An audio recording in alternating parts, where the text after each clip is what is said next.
So if we look at just the basics of journey design, and again, you can use the skills that you learned earlier this week if you want to jot down a few things in sketch notes. So journeys can take on many, many forms, all right?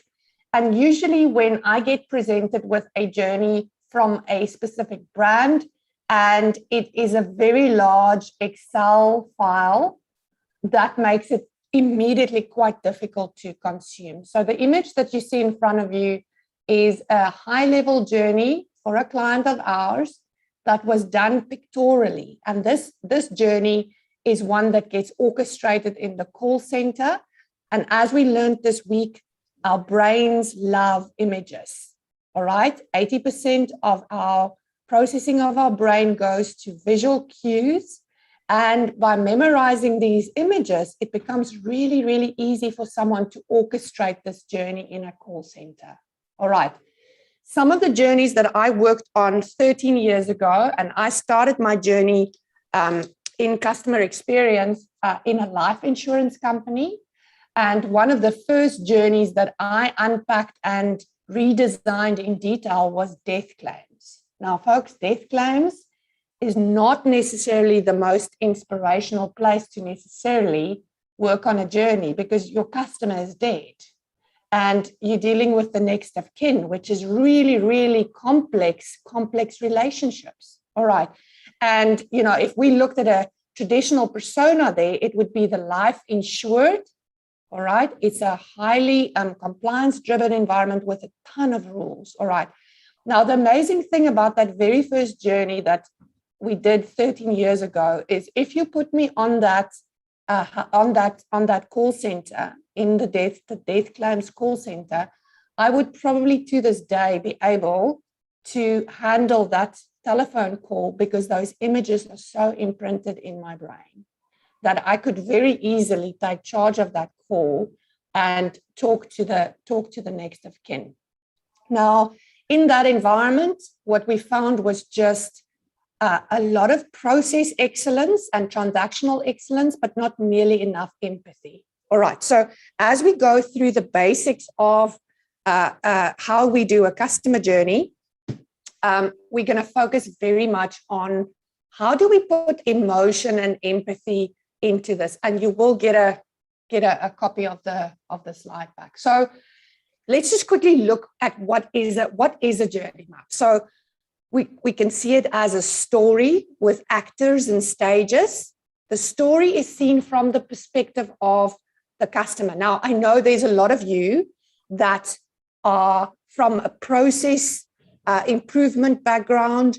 There might be some Lean Six Sigma, green belts and black belts in the room. All right, I'm seeing some heads bobbing. Fantastic. So what the customer journey is not a process map. All right, this is really looking at it from the customer's perspective. And often when we do journey mapping, we see a very single-threaded process here of a customer engaging with a brand, but a customer is engaging with many brands at the same time, many brands that solve different problems for them. And sometimes the emotions flow over from one journey into the next.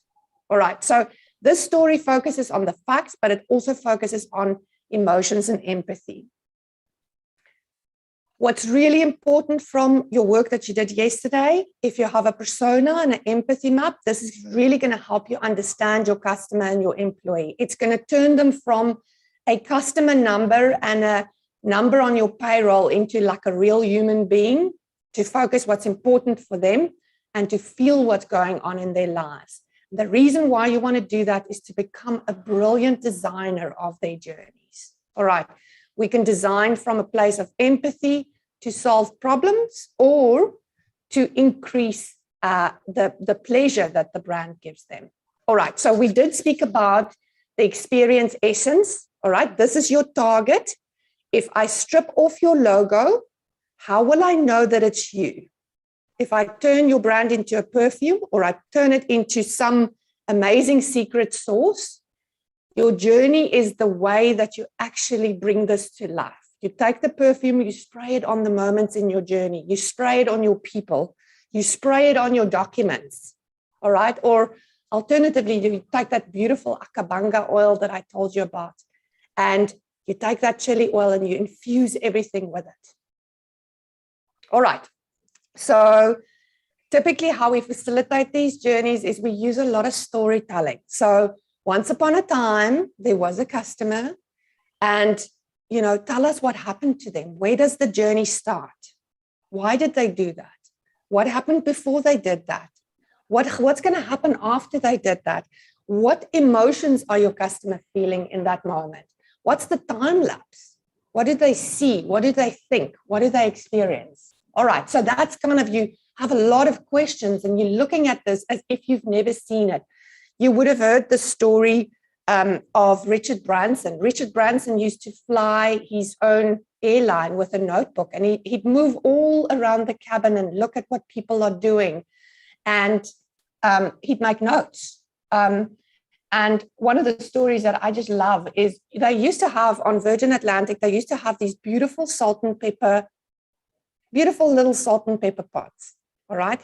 And they saw that a lot of people took them because they were so pretty. People would just nick them, you know? And what they did is they printed at the bottom of these salt and pepper pots, they printed nicked from Virgin Atlantic. Because when people then steal them and they have them on the dinner table, someone would say, oh, that's so cute. Where did you get that? And people would kind of, like from a place of naughtiness, they would brag and say, okay, I took them from Virgin Atlantic. Aren't they cute? I kind of feel bad that I stole them, but they're so cute. Now, how clever is that? You know, if we were a corporate, what would we have done? Okay. If we were a corporate, what could we have done? Okay, I see some of you like the salt and pepper in the little sachets. Okay, the pepper never tastes like pepper, so we could have given them sachets. We could have also like frisked and searched everyone as they left the plane. Okay, we could have gotten like a I'm seeing some of you, Andrea, I see you smiling. Okay, so we could have frisked everybody and did a full body search there to make sure that they don't walk away with the salt and pepper pots. But instead, what they did here is they got amazing marketing at the dinner table of something that initially looked like a problem. All right, so that's really, really important that you go and see things as if you're seeing it for the first time, and potentially look at very different solutions to what you had before. All right, so what's important is that you start your journey with a persona, you focus on the emotions, you have these moments in the journey that is like, it's like the frames in a movie, all right? See it as the frames in a movie. What happens in this moment? What happens in the next moment, all right? And then we did speak briefly about interaction channels. I think it was Matthew that mentioned, you know, sometimes we go from face to face, I'm in the bank, or I then send an email and then I go onto the app. And these moments happen in different channels. So what you want to do is you want to map these moments in each of the channels. And sometimes you want to map them side by side so that you can see what happens when I go into a branch of a bank versus when I do this on the app. What is the consistency? What is the effort? And if people then traverse your channels, if they break out from the app and they need to call someone, what is that experience going to feel like? All right, so it's important to have a channel view on it as well. So what are my touch points, and what are the different ways I can do this? Now, let's say you have 5 different channels in which you offer certain things. Don't go and map all of them at the same time, all right? Because it's going to be so overwhelming. You want to start with one.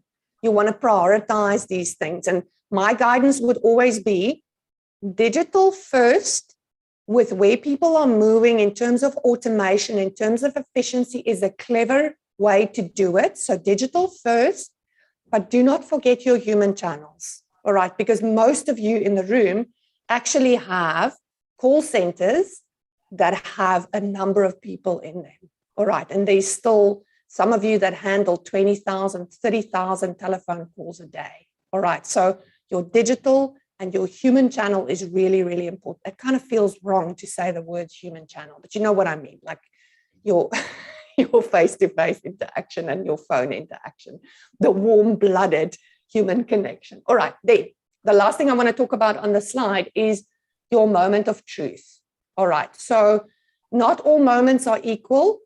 The moment of truth was originally kind of coined by Jan Carlson from, I think it's Scandinavian Airlines. And in that moment of truth, that's really where your customer will make a decision. So we want to look for peaks in that experience where the emotions are high, all right, where I've got high emotion, and potentially I'm going to make a decision to either stay or to bail out. All right, so you want to identify those moments of truth and give them a little bit extra attention.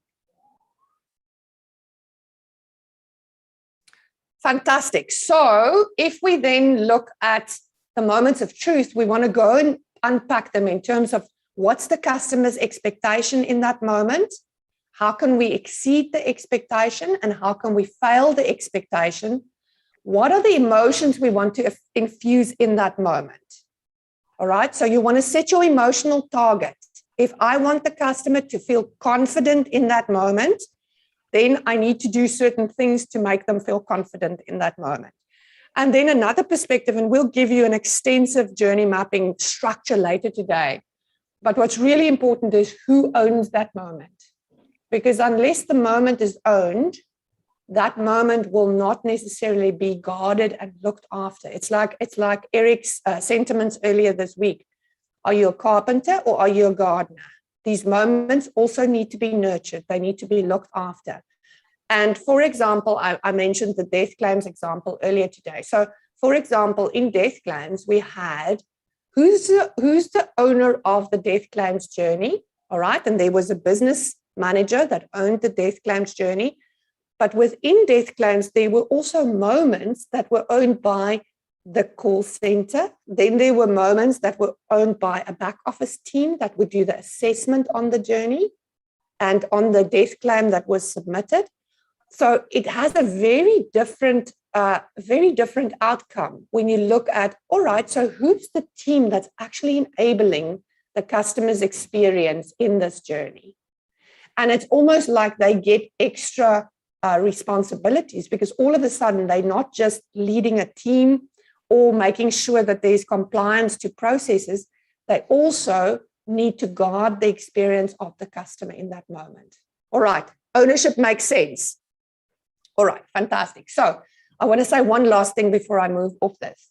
What's really important in terms of identifying the failures, usually we train people on compliance to standard operating procedures. So this is the process and this is the process that you should follow. What we don't train people on is what to do when that process goes wrong, what to do when there's failures. So if you identify in all of these moments, what are the moments of magic, what are the moments of misery, and you train people on the moments of misery, saying, if, for example, a customer don't get their bank card after they open an account, here's the 3 things you do when that happens, all right? You apologize, you make sure the card's replaced, you give them something, you catch it, you don't wait for them to escalate through the system. All right, then you're ready. Then nobody needs to be surprised. Usually when I engage with complaints teams and I ask them, how many brand new complaints have you had in the last 6 months? What do you think they say to me? They stay quiet and then they think a little bit and then they say, maybe that one, but it was the same. No, we had no new complaints, nothing new, nothing original, nothing, out of the ordinary. And the reason why people keep on dealing with the same stuff over and over again is because we haven't taken a step back and looked at all of the failures, all of the moments of misery. Let's go and design the misery out of them, or let's just make them very predictable. Boom, that goes wrong. I know what to do here. Oh, it's one of those. No, I know how to deal with this. Instead of people going, oh, not one of those again. Oh, I can't deal with one of those again. All right. So the types of journey maps that you can get. People, this is like the question that comes up in most of our workshops. Okay, what kind of journey map am I going to do? Am I going to do an as is, so how things look today? Yeah, so that's going to happen. All right. But very often when you map how things look today, your brain can almost not cope with not innovating. All right. So I usually recommend a much looser approach of saying, all right, let's map the ideal journey first. Let's just go and say if this was blue sky and there were no budget restrictions and there were no limitations, let's go and map the blue sky. And then we can come back to what's there today. Because if we fixate on what's there today, this is step A and then B and then C, we sometimes get trapped in that and we can't break out of that. And we struggle to see it from the customer's perspective. So my guidance would always be blue sky, reimagine the journey completely. And then you can come back with what's there today and say, all right, so how do we get from where we are to really where we want to be? And in the blue sky journey design, you're probably going to sit with many innovations and ideas that will never be implemented. All right. So I always talk about this graveyard of ideas that sometimes you need to let them go because they are too hard, too expensive for the organization. And that's all right. But what that does is it pulls you in a differentiated direction. All right. Otherwise, we're just going to make what we have better. We just make a little bit faster horses, and we actually never make that bridge to say, all right, so let's take the horse out of the picture. Let's keep the wheels and let's see what we come up with. All right. Then we've got, and I think some of the people in the room, we have worked with your brand on a brand new product that you launched. And in that process, we designed a journey for this brand new product. And that's really, really cool. So if you know that you're going to start with a brand new product, then you can really design what the processes are going to look like, what the systems are going to look like. And then there's service blueprints that really help us understand below the water, how are we going to deliver this service? What are the service units? What are the different processes? And looking at the complete end-to-end service delivery. And how are we going to measure it? What are some of the KPIs? All right, so it's important to understand kind of the front stage, backstage. Front stage is everything that happens with the customer. Backstage is everything that kind of happens inside the organization that the customer doesn't really need to be aware of. So we've spoken extensively, map with customers, map with a multidisciplinary internal team. All right, the worst thing you can do is go into a dark room with only 2 people in your team and map your journeys. Because 3 months from now, 6 months from now, you're going to come to me and say, Chantel, nobody likes the journey maps. Nobody wants to implement it. They're not buying this. I'm not getting buy-in. My stakeholders don't give a continental about my maps. All right. You need to make people own it through engaging them. All right. Because if their ideas are in there, the weird thing is if you've given birth to an idea, you want to defend and protect it. So the more you can engage a multidisciplinary team to come up with these innovations with you, the more they will own it. And you will also, some of the side effects of this is you'll start to break down some of those silos in your organization and get people just to work together a lot better. When they ideate together and it's about the customer, it's not about their own egos, something magically just happens. All right, so get your people from compliance, get your people from legal. If you need to get our help in getting them on board and running them through a little masterclass so they can understand the stuff, obviously we're there to support you, but get your people from marketing, get your people from actuarial. As wide as what you can go, get diverse people. And also what I don't want you to be afraid of is the people that come to these workshops of yours and they're critical, like that'll never work. Like, no, we can't do it like that. That's not the rules. You want to actually appreciate those people and say, I'm so glad you are bringing that to the meeting. please tell us more so we can completely understand your world. And then we put it on a parking lot somewhere and we say to people, we will come back to that. For the moment, let's just think blue sky, but we will come back to that.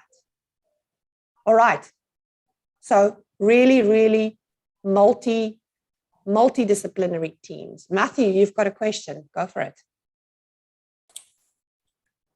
I've just found when you start to incorporate a lot of different stakeholders from a lot of different departments in a journey mapping session, you end up with too many cooks in the kitchen. And you can set it as a 3-hour session. You can even make it a full day session, and you don't get to where you need to get. And this drags it out into what should have been a 1 day, into a 3 day, into spread over 3 different weeks, because no one wants to come to a consensus on what is the actual journey, because they all want to, like you were saying, prioritize their sections or prioritize their department. So what we started doing was actually limiting the amount of individuals we put into the beginning of the journey mapping, and then it goes quicker. So I just wanted to understand, what was your take on that in terms of too many cooks in the kitchen, because that has been our biggest barrier for completion when it comes to journey mapping. And it makes people almost discouraged in doing it because there's just too many voices in the room. Yeah, absolutely, Matthew. So we are going to go into a session tomorrow where I'm going to show you how to structure some of this. So I think especially online, and what you'll see in our group sizes today is you're 5 or 6 in a group, and that's kind of that's a good size for running a workshop. And sometimes what we've done is you would run multiple of the same workshops, Matthew, with different audiences of 6. So instead of having a group of 20 people together, all right, you run the same workshop with different people of 6. And then we would collate the results. So you've got 6 people who are highly engaged, highly passionate, highly contributing. You have another group, and then you collate those results, and that almost gives you the richest end result. And when you play it back to people, they kind of recognize what they've done. And I think as the CX lead in your team, just priming people for the right things, like we're going to ask your input, but not let people, I agree with you, this decision by committee in terms of what the end journey looks like. You need a tight group of people that would actually make the decision. So there's people that are going to give you input, and then there's a little governance body that'll actually decide, all right, so this is version 1 of the journey, because these things are also they shouldn't be too static, all right? They should be versioned, and they should grow as time continues. So I'm hoping that's useful. Mike, go for it. So perhaps I misunderstood, but I just wanted to clarify something in the actual journey mapping, where you had the little, sort of road, and you had the moments of truth and moments and interaction channels. So you mentioned that, there should be a focus on digital first. And that sounds a little bit counterintuitive to me, because yesterday we spoke about the empathy maps, where we were talking about, what we're trying to solve for is either a pain or a pleasure. And by focusing on a certain channel, it sounds like we would be forcing a client down a certain path. And specifically, let's say in your death claim example, you might be dealing with older clients, or not even clients of yours, but family members of someone who's died, and they're not keen on digital channels. They want to talk to someone.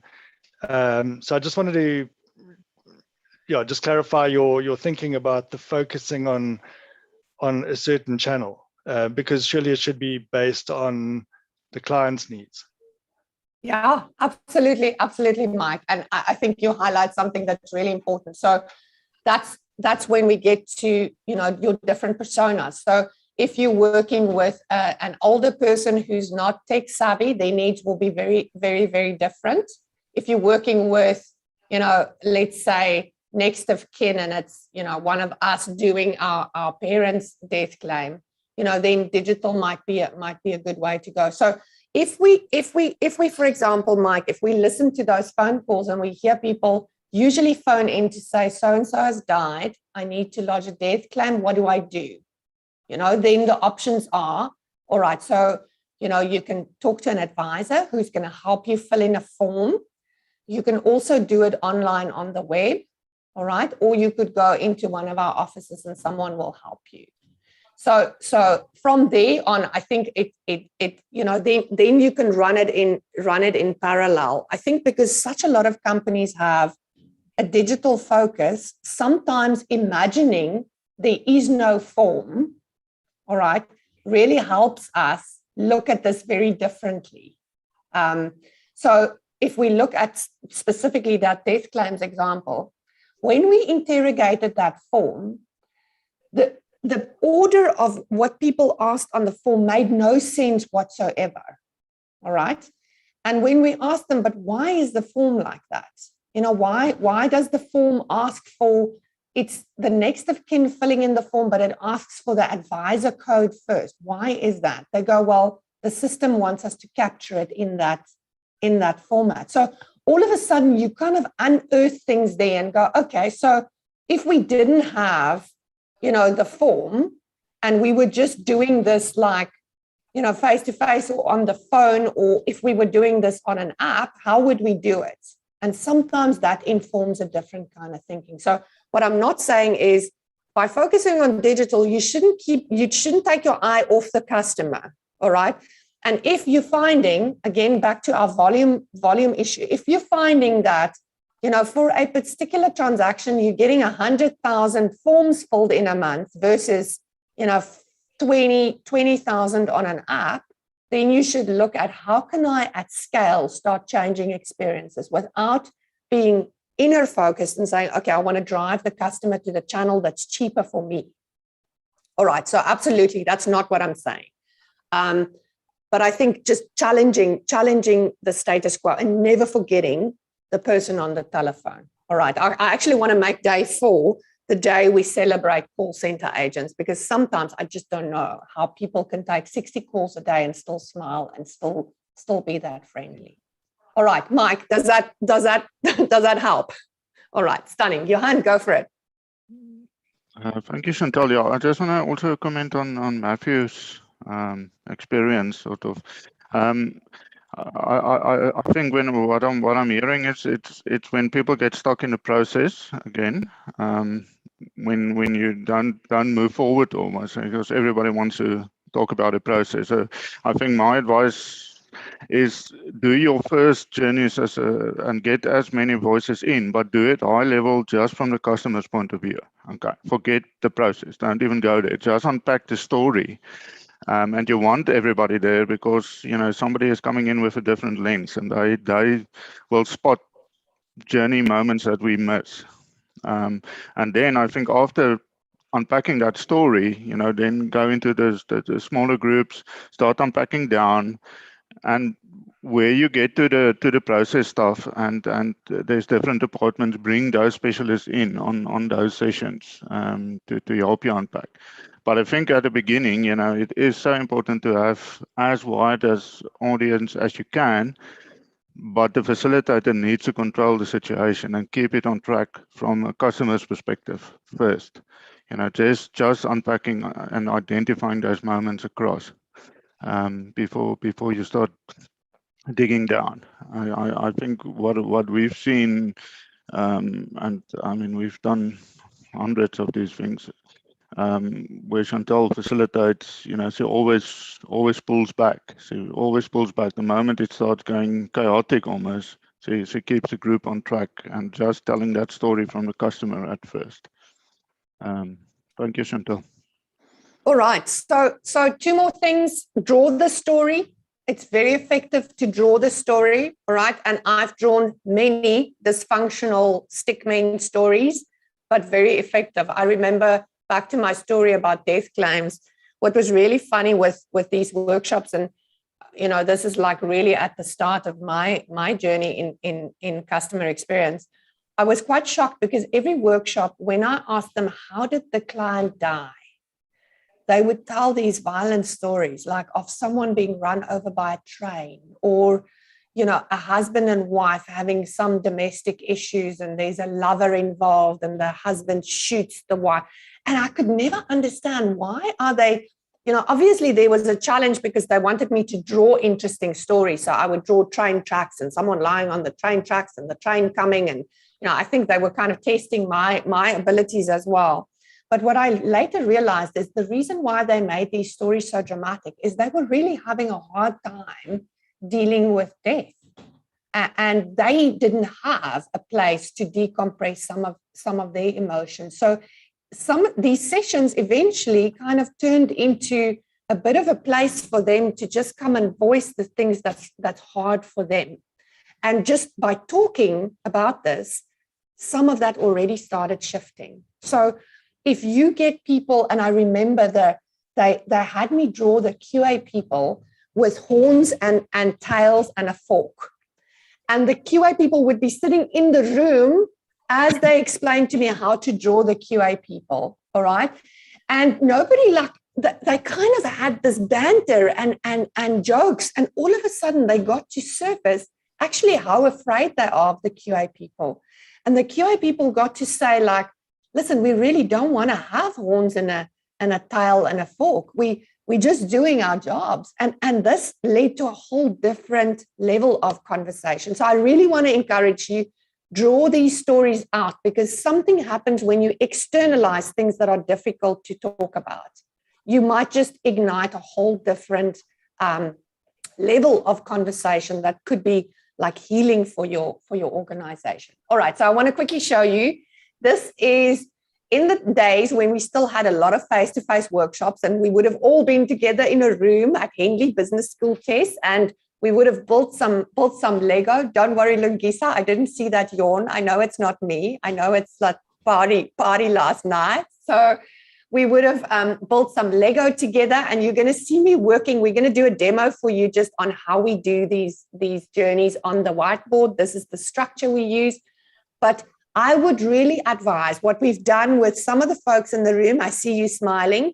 We kind of package these things, workshop in a box, and we send people Lego, and we actually let them build the Lego, because something happens when you visualize the story. I think Nicole and Chrisleen, there we go. Chrisleen's done some, there we go. There's an extensive little Lego set there. All right, so people would visualize things in the Lego, and they'd be able to tell a story. Now, some of the benefits of journey mapping that you will experience is people will go in the same team that have worked on some of these things for a long time. They'll go, oh, is that how it works? So you'll get alignment. They'll also get like really constructive debate to say, listen, that's not how we do it here. And then people would go, but that's the process. And people would go, no, but that's not how we do it here. And all of a sudden you have constructive debate about how it's done and how it's like really done. Then corrective design. As you go through these journeys, people would go, that cannot be right. Surely we can't do it like that. And you'd be able to fix things.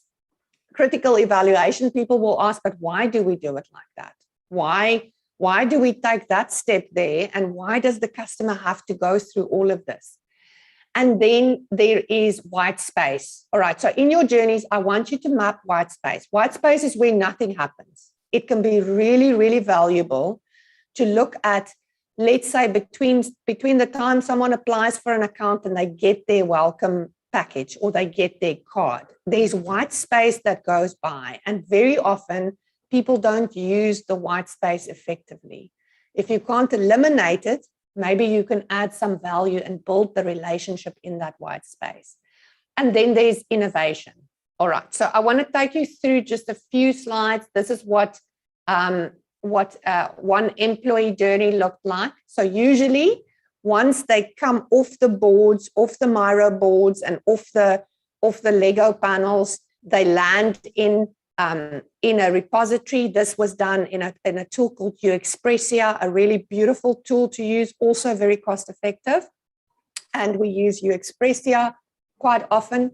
This is another version of a journey map. Remember, if you look at that, very overwhelming. Most of you cannot read that. So when I'm presenting a journey to an executive team or a team that I want to engage, I most likely will send this to them. And if I present this to them, I'll usually put it in Prezi. and animate it so that I can move in and out of sections. But mostly, I would present it like that and tell the story and show these vivid images. That is very kind of, it's almost comic book-like. And people immediately sit up and say, okay, what's going on there? I'm reading frames left to right. I'm seeing what's going on there and I'm curious. All right. That's another version of a journey map there. All right. So your presentation, and we're going to spend more time on this tomorrow, your presentation is really, really important. For today, you are just going to craft these journeys. And just a couple of principles before we move into a practicum. You want to try and smooth out the emotions in the journey. All right. So don't have a moment of magic, moment of misery, moment of magic, moment of misery. You want to choose carefully where you want to create your peaks. Usually when something goes wrong in a journey, you need to back up. All right. You need to find solutions upstream in your journey. All right. Because sometimes when someone has a missed expectation, it happened a lot earlier in the relationship. And that's why you need to invest early on in the relationship to set those expectations. I'm going to give you a quick example. Medical insurance. Usually, when they don't pay out a claim, the answer that they give you is, when you received your membership guide in section 3.8.1 on page 175, we told you that this is the benefit you have and that, this is the maximum we pay out. And the member goes, WTF, like I didn't even get to page 10 of the membership guide. All right, so we make the assumption as a brand that when we send someone a membership guide, they're going to obviously do this in one sitting, and they're just going to read the entire membership guide because it's written in such enticing legal language that, people just want to finish it all in one go. Okay, I'm being facetious here. But what's really important is that, we invest early on in the relationship. Like any relationship, if I look at my and Johan's relationship, I remember people 18 years ago, he danced with me one time, all right? Massive investment because he doesn't dance. He danced with me one time, created a huge expectation that he's just failed for the last 18 years. So he invested early on in the relationship and then it kind of just fizzled out. Johan, I dream of like doing the Argentine tango with you one day, like when we're 80 years old. So I'm just saying, I haven't let that one go yet. All right. I still have hope. That, we're going to do the Argentine tango. One can while I wear your boxer shorts. All right. Fantastic. So it's important to invest in that early on. Then stretch out of your solution space. All right. If you're looking just for innovation in your space, and what I'll do, I'll play you a Volvo campaign a little bit later. Johan, just remind me, I'll play your Volvo campaign a bit later. That's going to show you, how you can still be true to yourself, but extend outside of your space. Then a very strong end. Okay. So Daniel Kahneman talks about the peak end rule, and we want to build peaks into this experience. All right. We don't want the experience just to be bland because then someone's not going to remember it. We also want to finish the experience strong. So most call center interactions, most calls that you've made to a call center, they ask you at the end, is there anything else I can do for you today? Like they're reading it off the script. All right. And I would have said if there's anything else that they can do for me. So you want to finish strong. And usually what I advise a lot of people to do is let's just pour some gratitude into that last bit of the call, saying, thank you for giving me this opportunity to serve you today. I actually feel so proud. And I'm hoping that I really helped you today in an authentic manner, because gratitude changes both the giver and the receiver. All right. So finish strong and then smooth transitions. It mustn't feel like, if I'm going from the app to the call center. I don't want to feel like I'm doing interplanetary travel. I want to feel like, oh, I'm just entering another place in the organization. All right. We want to remove skips, jumps, and white space. Amplify that positive peak. Sometimes we need to reorder the moments. Like if it makes sense from our system perspective, sometimes we just need to reconsider. And then just abandoning what we know and how we're stuck in our processes, and really just reimagine the journey. All right, so let me see if there's any questions. I'm just going to quickly, so thank you for everyone tuning in on the live stream. I'm just going to quickly stop our live stream. All right, Johan, you've got your hand up. Sorry, my hand is still up from the previous time. Sorry. Before. All right. Excellent. Questions. Let's quickly see in the chat. Any questions?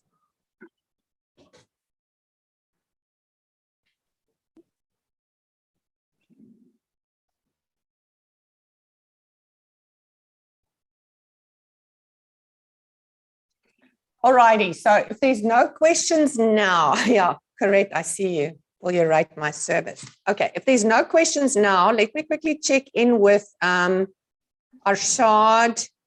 Arshad, should we do a quick, like a 7-minute break or so, and then we come back and then we're going to show them the practical? Yep, that sounds great. Let's do it. So guys, we'll be back in 7 minutes. Get some water, get some